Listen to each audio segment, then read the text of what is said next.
Alright, so welcome. This is going to be an impression of Dragon Quest IX, Sentinels of the Starry Skies. So first off, spoiler alert, I'm played about 21 hours of this game so far, so I'm going to try to not spoil too much of the beginning of the game. That's basically where I'm at in the game, the beginning, still.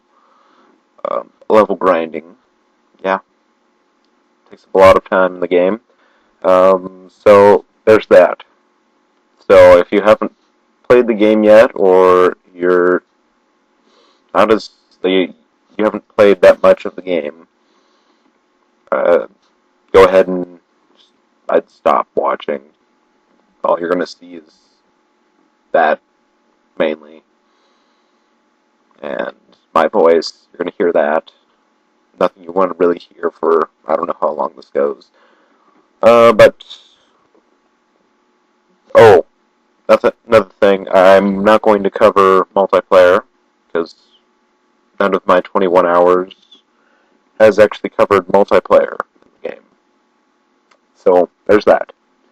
So to begin, we're going to start with the story. Um, the story kind of starts off with your main character. It's basically he's an angel. You know, there's this race of angels that are protecting over the mortals, and your character's one of them. He's like a noob. He's a noob, total noob, and he's just trying to protect the small village. He's got like a mentor right next to him, showing him the ropes, and eventually you get to help your small village by yourself. And then, of course, why are the angels helping the mortals, you ask? Well, the mortals have something that the angel dudes need. Basically, the angels want to be closer to God. They want to summon this giant flying train and get closer to God. That's basically their plan, and how they do that is they make a tree bear fruit. And something the mortals have, how they're going to rock that plan out. So, if you can still follow this, I mean, pretty hard to follow. Not really. Something happens, giant light show, and your character's basically stripped of his halo and wings, and he's sent down to the mortal realm. Basically, he has to work his way, help out people, stuff like that. And to get back up there, find out he has to go find fruit to save the world. That's basically where I'm at in the game so far. Uh, and you know, the storyline so far is pretty good. You know, you got each town has their own little problem. You basically run around killing monsters as you go to each town, trying to help them out with their problem, trying to find the fruit and stuff. And you know, sometimes you feel, oh, didn't I just do this? But each one's kind of different. But so that's the story. It's pretty good. Um, let's see. Let's move on to the actual gameplay in the game. It's turn-based. I mean, you just select, okay, what do I want to do? Do I want to attack? Do I want to do an ability? Do I want to do a spell? Do I want to heal? Well, that's a spell. Do I want to defend?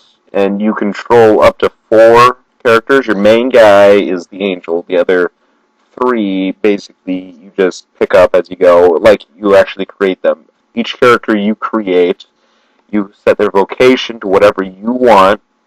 So, if you want 4 warriors, you know, go ahead. You know, though your first guy is a minstrel, so you're going to have to change his vocation first, which you can do. But that's kind of a stupid plan. You're going to want a little bit variation.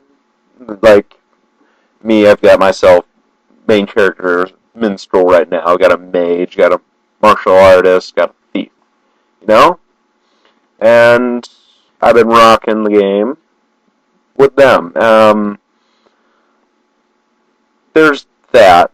Um, Characters, customizable with different weapons, different shields, armor, stuff like that.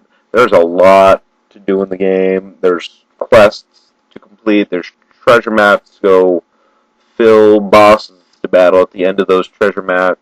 Um, if you want to, some of the items you have to make yourself. You have to fuse alchemy. It's basically alchemy. You throw in different items so you can make more powerful items. That's basically the diddle on that, which is pretty cool. Starting to get to that a little bit. I'm just trying to, you know,